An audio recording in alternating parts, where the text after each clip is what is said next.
네, 오늘 함께 나눌 말씀은 누가복음 14장 1절에서 6절까지 말씀입니다. 누가복음 14장 1절에서 6절까지 말씀입니다. 네, 우리 다 같이 한 목소리로 읽도록 하겠습니다. 안식일에 예수께서 한 바리새인 지도자의 집에 떡 잡수시러 들어가시니 그들이 엿보고 있더라. 주의 앞에 수송병 든 한 사람이 있는지라. 예수께서 대답하여 율법 교사들과 바리새인들에게 이르시되 안식일에 병 고쳐 주는 것이 합당하냐 아니냐냐. 잠잠하거늘 예수께서 그 사람을 데려다가 고쳐 보내시고 또 그들에게 이르시되 너희 중에 누가 그 아들이나 소가 우물에 빠졌으면 안식일에라도 곧 끌어내지 않겠느냐 하시니. 아멘. 네, 예수님께서 안식일날 한 바리새인 지도자의 집으로 가셔서 함께 떡을 잡수셨다 말씀합니다. 여기에 안식일이라고 하는 날은 하나님이 사람을 지으시고 그 창조의 목적이 다 이루어졌을 때 하나님이 심히 만족하시며 쉬셨다 말씀합니다. 그것을 기념하여 사람에 대해서도 하나님 앞에 쉬어라 하신 율법입니다. 동시에 그 현장을 엿보는 사람들도 있었는데 이들은 율법 교사들과 바리새인들이라 말씀합니다. 우리가 이렇게 생각할 때는 그저 예수님이 누군가의 집으로 가셔서 식사 한 끼를 하셨구나 그렇게 여길 수 있겠지만 이스라엘 백성들에게 있어서 함께 떡을 떼고 함께 떡을 나누어 먹는 만남이라는 것은 신앙적으로 매우 중요한 장면이라 할 수 있겠습니다. 먼저 이 떡이라고 하는 것은 당시 중동 지역이나 또 이스라엘 사람들에게 아주 중요한 주식이었습니다. 동시에 하나님 앞에 제사를 드릴 때 바쳐야 하는 중요한 제물이 되기도 했습니다.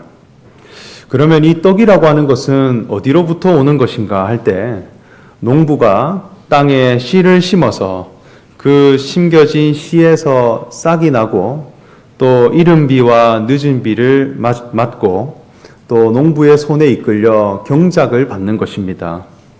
그 모든 과정을 지나면 이제 열매라고 하는 추수물이 나오는데 그 열매를 거두어서 절구통에 넣고 곱게 빻게 되면 가루가 되어지는 것이죠.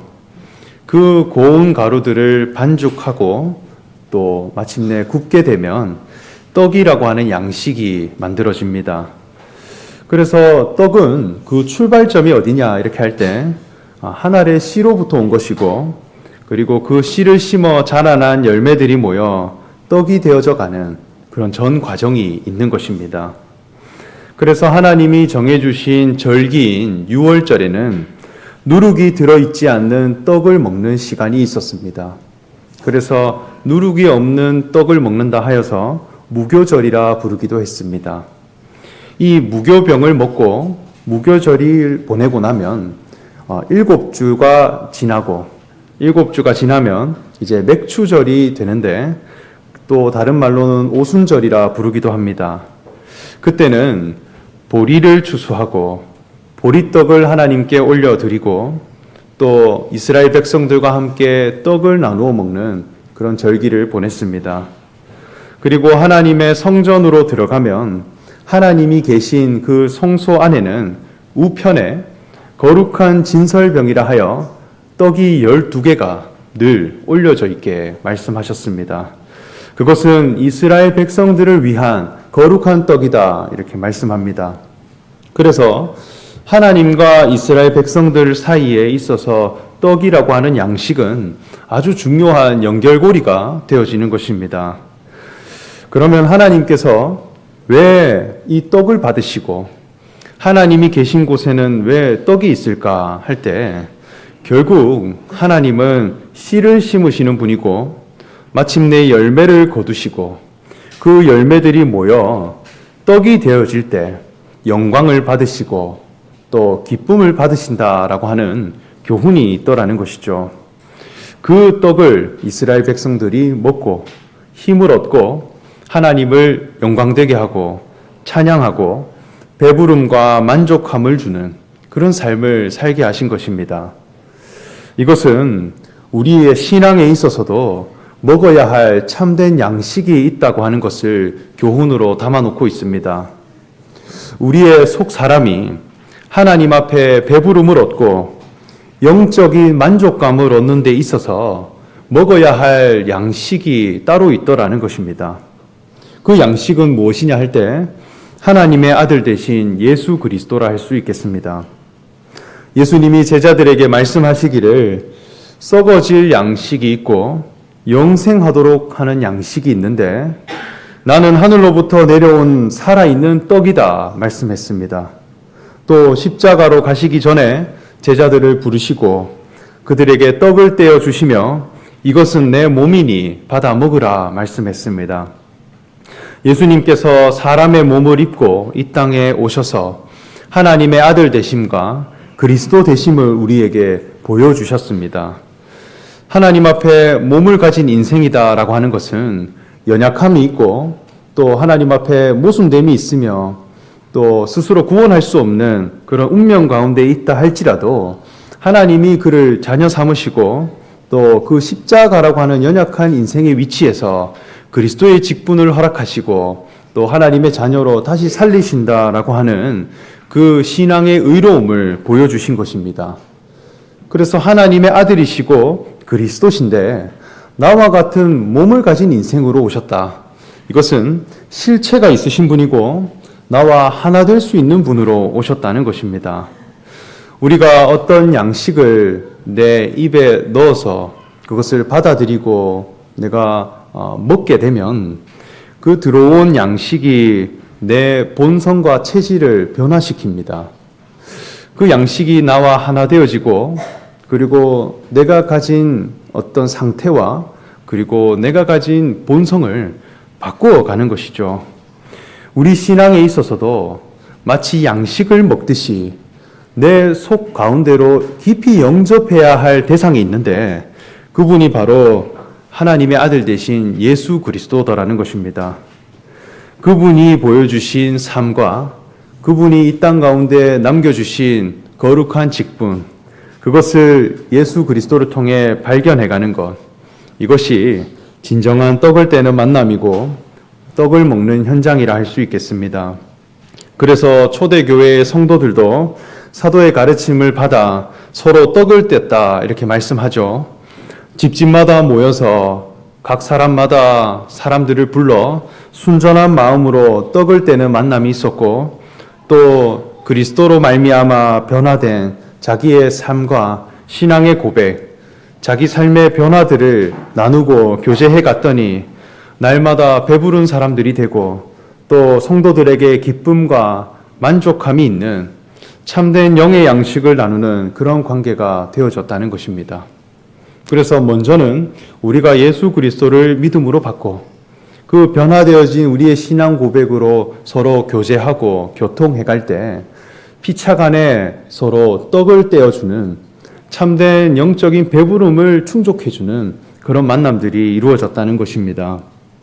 그래서 예수님이 함께 떡을 잡수셨다라고 하는 것은 그 만남과 그 시간들 가운데 그리스도라고 하는 그 인격과 실체를 피차간에 나누고 분배하는 그런 현장이었다 할 수 있겠습니다. 이곳에는 기쁨이 있고 회복함이 있고 만족함이 나타나며 하나님을 섬기는 데 있어서 영원히 배고프지 않는 하늘 양식이 나오는 그러한 곳이라 할 수 있는데 그러나 반대로 이 현장을 감시하고 엿보는 자들이 있었다고 합니다. 이것은 떡을 떼는 만남과 아주 상반된 모습이라 할 수 있겠습니다. 이 엿보는 사람들의 관심은 무엇이냐 할 때 예수님이 과연 안식일 날에 어떤 행동을 했느냐, 이 안식일이라고 하는 율법을 정말 정확히 지켜가고 있는 것인가, 그 행동을 책잡기 위해 지금 엿보고 있는 것이죠. 그래서 여기에 모인 사람들, 떡을 떼고 있는 만남과 또 한 곳은 대단히 엿보고 있는 만남. 한 곳은 대단히 주관적인 만남이 이루어지고 있다면 또 한 곳은 대단히 객관적인 그런 만남이 이루어진다. 이렇게 볼 수 있겠습니다. 그런데 그때 주의 앞에 수종병 든 사람이 있었다. 그렇게 말씀합니다. 우리가 성경에서 소개하고 있는 여러 병든 자들의 모습이 있습니다. 절름발이가 있고 또 맹인이 있고 또 문둥병자가 있고 또 걷지 못하는 사람들이 소개됩니다. 그들이 예수 그리스도를 만나게 되고 회복함을 얻게 되는 그 사건, 그 말씀은 결국 무엇을 설명하고 있느냐 할 때 우리 속 심령을 대변하고 있는 말씀이더라는 거예요.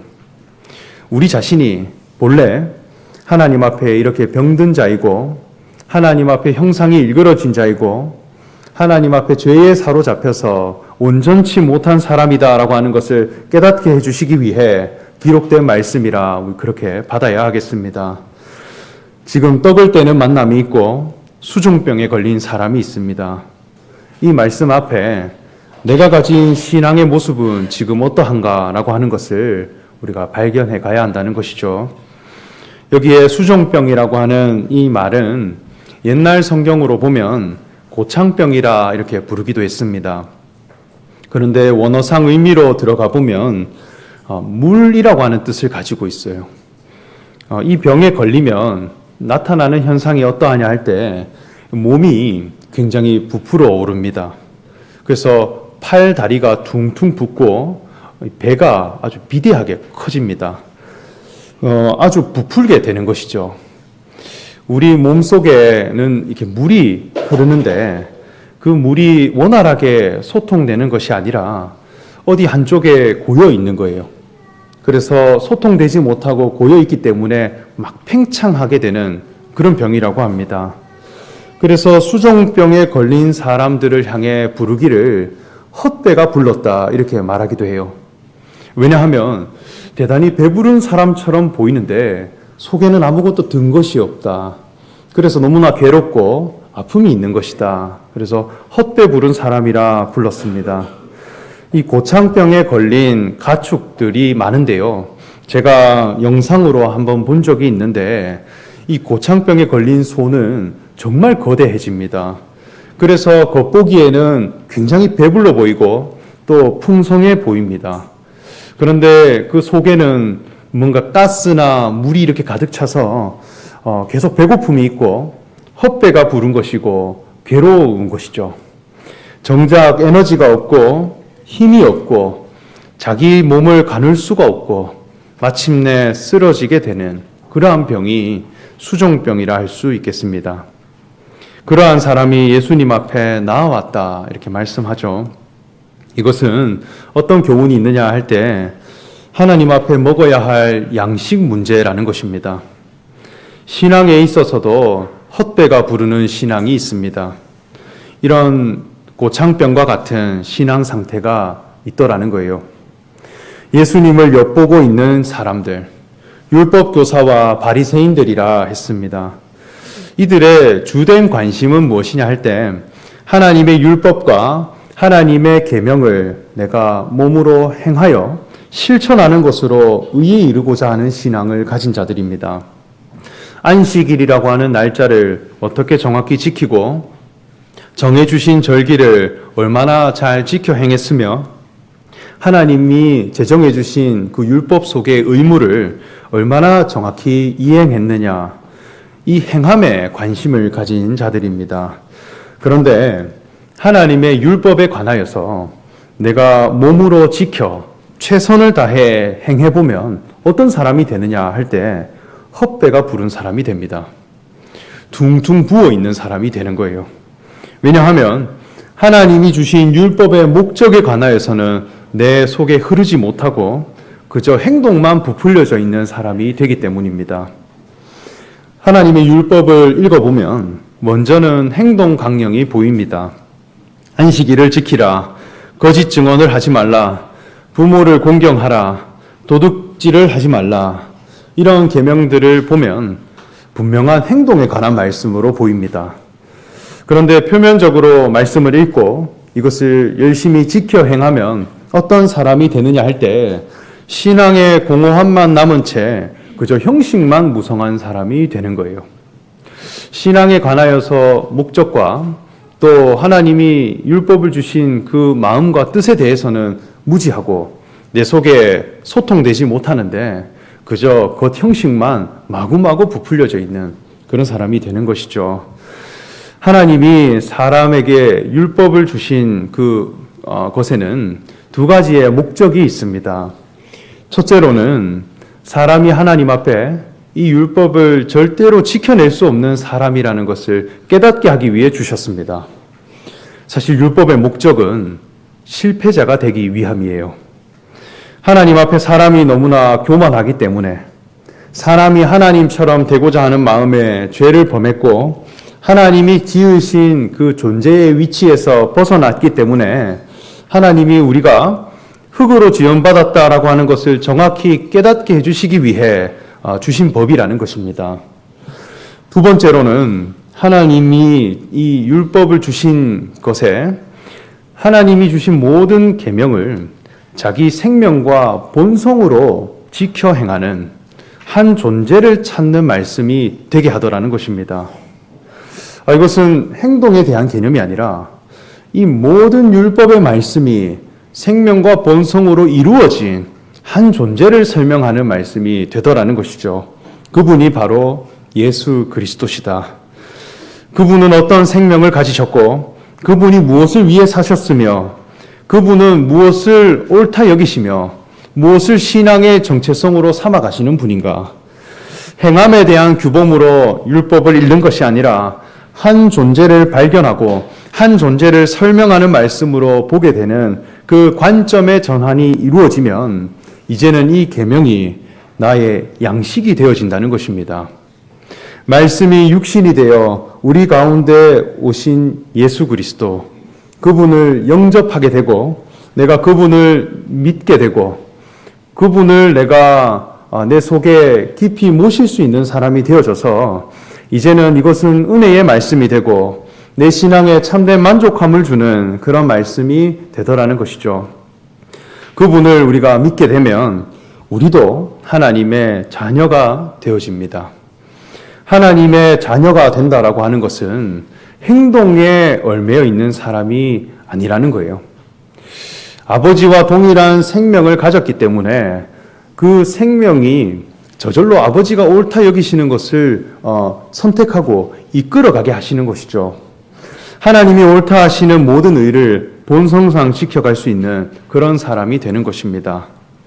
하나님과 동일한 마음과 동일한 성품을 가지기 때문에 하나님이 기뻐하실 만한 일에 대해서 나도 너무 기뻐하게 되고 하나님이 불만족스러워하는 모습에 대해서 오히려 내가 일하고자 하고 그것을 온전함에 이르기까지 내가 나를 들여갈 수 있는 그런 생명과 선택을 할 수 있는 사람이 되는 것입니다. 이런 신앙에 이르게 하는 것이 율법의 참 목적인데 그 목적에 관하여서는 관심 가지지 않고 어떻게 이것을 한번 행해 볼 것인가, 행위 규범이라고 하는 생각에 얽매여 하나님의 율법을 대해가게 되니까 결국 수종병 걸린 사람처럼 헛배 부른 사람이 되고 매우 과장된 사람이 되는 것입니다. 당시 바리새인들과 율법 교사들은 이스라엘 백성으로부터 굉장히 존경을 받고 칭찬을 받는 사람들이었습니다. 하나님의 말씀을 늘 읽고 또 그것을 필사하는 것을 주업으로 하여 늘 말씀이 내 삶에 있다 그렇게 여기며 이 말씀을 머리에 붙여서 사람들에게 보이도록 그렇게 달고 다녔습니다. 그리고 자기가 입는 옷에도 이 옷술이라고 하는 것을 늘어뜨려서 하나님의 말씀이 늘 내 곁에 있다라고 하는 것을 드러냈습니다. 그리고 날마다 사람들이 모인 곳으로 가서 존경을 받고 또 칭찬을 받아왔어요. 그런데 정작 진짜 먹어야 할 신앙의 양식, 진짜 먹어야 할 하늘 양식이 그 속에 있느냐? 없더라는 거예요. 그 속에 율법의 목적에 관하여서 충만하더냐?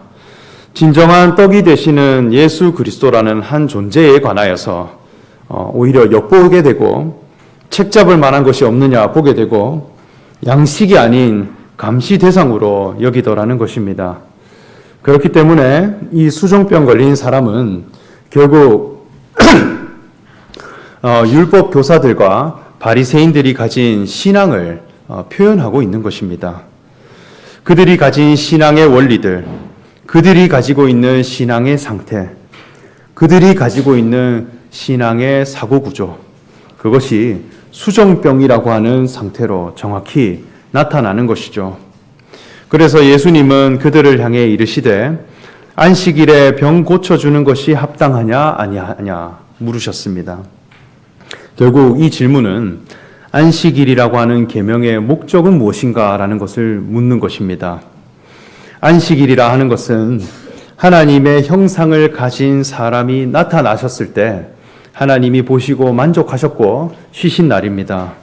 그러면 이 안식이라고 하는 것의 본질은 하나님의 창조 목적이 온전히 이루어진 그 존재가 나타나야 되는 것이죠. 하나님이 사람을 지으실 때 심히 기뻐하시고 쉬실 만한 그 지점이 있죠.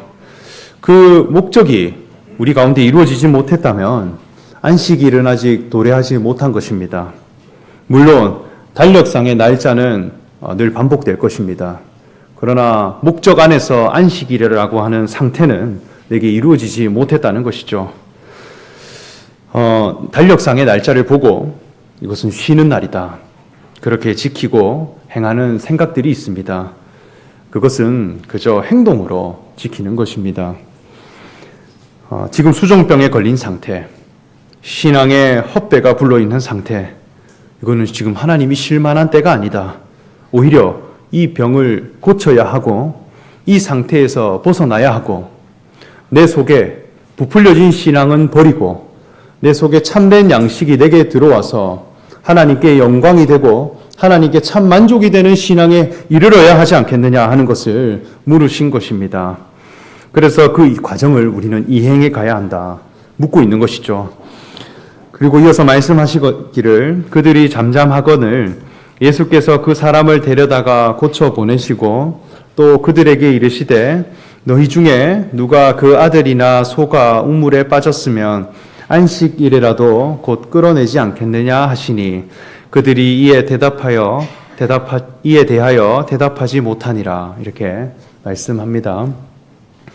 그러니까 이것은 아들과 소가 우물에 빠졌는데 지금 무엇이 더 중요하냐? 정말 중요한 것이 무엇인가 한번 생각해 보자는 것입니다. 안식일이라는 날짜가 있고 아들이라고 하는 존재가 있는데 무엇이 더 중요하냐? 무엇을 더 챙겨야 하며 무엇을 더 확보해 가야 할 것인가?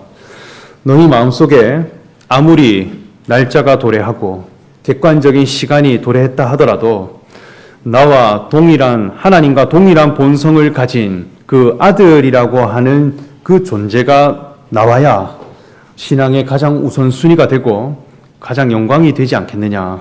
굉장히 중요한 질문입니다. 하나님을 섬기는 데 있어서 날짜를 지키는 사람이 될 것이냐, 자녀가 될 것이냐, 이 문제에 걸려 있다는 것입니다. 아들 때문에 안식일이 나온 것입니다. 아들 때문에 아버지가 만족하신 거예요. 자녀 때문에 아버지가 쉬신 것입니다. 아들이 되지 못했기 때문에 안식일이라도 주셔서 하나님이 정말 바라시는 자녀라는 신앙에 이르기를 바라시는 것이 하나님의 마음이라는 것이고 율법의 목적이라는 것입니다. 저희 아버지도 보면 저희 아버지가 한날 큰 생일이 되어서 큰 생일 잔치를 주변 지인들이 열어주신 적이 있습니다. 많은 친척들과 또 친구들, 지인들이 모여서 저희 아버지의 그 생일 잔치를 성대하게 준비했어요. 저희 아버지의 날을 기념하고 또 축하하는 날이죠. 좋은 식당을 빌려서 또 좋은 식사 준비를 하고 또 지인들을 다 불러 모아서 선물을 풍성하게 준비했습니다. 축하하는 케이크도 준비했다고 합니다. 생일 기념을 모두가 함께 준비했습니다. 그런데 아버지가 정작 그 생일 잔치에 오셔서 무엇을 물으셨느냐 할 때 세일이는 언제 오느냐 이렇게 물으셨다고 해요. 그리고 도대체 세일이는 언제 오냐? 아들은 언제 오냐? 계속 찾습니다. 나를 축하해주는 케이크도 있고 나를 위한 식당도 있고 선물도 있고 다 있다 할지라도 아버지는 무엇을 기다리느냐 할 때 아들이 나타나기를 기다리시는 거예요. 나와 동일한 생명을 가진 자, 나와 동일한 본성을 가진 내 아들이 지금 왜 오지 않느냐? 그 아들이 없으면 생일도, 이 생일이라고 하는 날도 무의미해지더라는 것이죠. 그때 당시 저는 교회에 작은 공사를 하던 중에 아주 바빠서 지각을 했습니다. 그래서 먼지를 좀 대충 털고 생일 축하를 하러 갔는데요. 아주 조금 다소 비루한 복장으로, 비루한 모습으로 아버지께 나아갔는데 그저 아들은 갈 뿐인데 아버지는 환하게 웃으시며 생일 파티를 시작하자 그렇게 했었습니다. 이게 아버지의 마음이에요. 날보다 자녀를 기다리는 것이 아버지의 마음입니다. 하나님도 마찬가지입니다.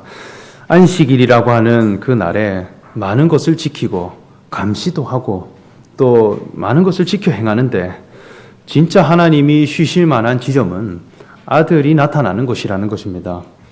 그래서 그 아들이 어떤 존재냐 하는 것을 알려주시기 위해 예수님이 이 땅에 오셔서 우리가 먹을 만한 양식으로 오셨다는 것이죠. 그래서 많은 사람들이 하나님의 아들이라고 하는 그 생명은 내가 절대 취할 수가 없고 내가 절대 이루지 못하는 그런 신앙의 영역이라 생각합니다.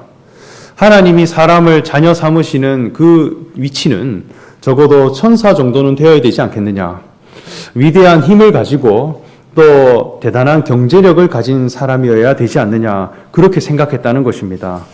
그런데 예수님은 인자로 오셨고 사람의 몸을 입고 오셨고 연약한 십자가에 매달리셔서 하나님의 아들 되심을 드러내셨습니다. 그저 몸을 가진 인생의 운명을 인정하고 그것을 받아들이는 위치에서 하나님이 자녀 삼으신다는 것입니다. 그래서 예수님은 내가 먹을 만한 양식으로 오셨다. 나와 하나 될 만한 분으로 오셨고 나도 함께 그 영광을 누릴 수 있을 만한 그런 분으로 오셨다. 그래서 이것은 기쁨 소식이고 복음입니다. 나와 하나 될 만하고 내 몸과 일치될 만한 분으로 오셨다.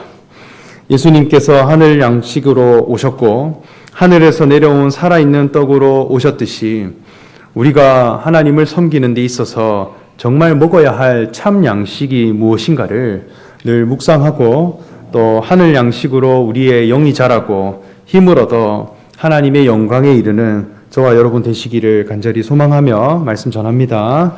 함께 기도하겠습니다.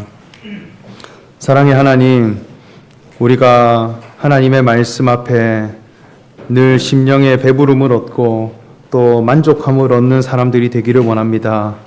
썩어져갈 양식을 먹고 또 공허한 신앙을 따라 그저 부풀려진 그런 모습으로 살아가는 것이 아니라 하늘 양식 되신 예수 그리스도를 우리가 말씀을 통해 발견하고 하나님의 참 목적이 되신 그 아들 되신 예수, 그분의 신앙을 우리가 늘 깊이 찾아가며 그것을 우리의 신앙에 영접할 대상으로 삼아 우리가 하나님 앞에 늘 배부름을 얻고 그것으로 성도 간의 교제가 일어날 때 우리 신앙의 영원한 만족과 기쁨이 있는 그런 교회와 그런 신앙이 되게 하여 주시옵소서. 감사드리며 예수님의 이름으로 기도합니다.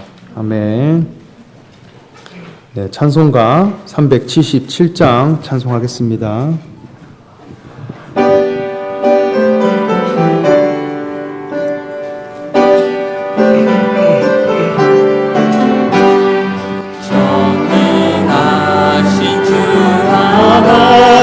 나는 순례자이니 나는 심히 연약해도 주는 하나옵니다.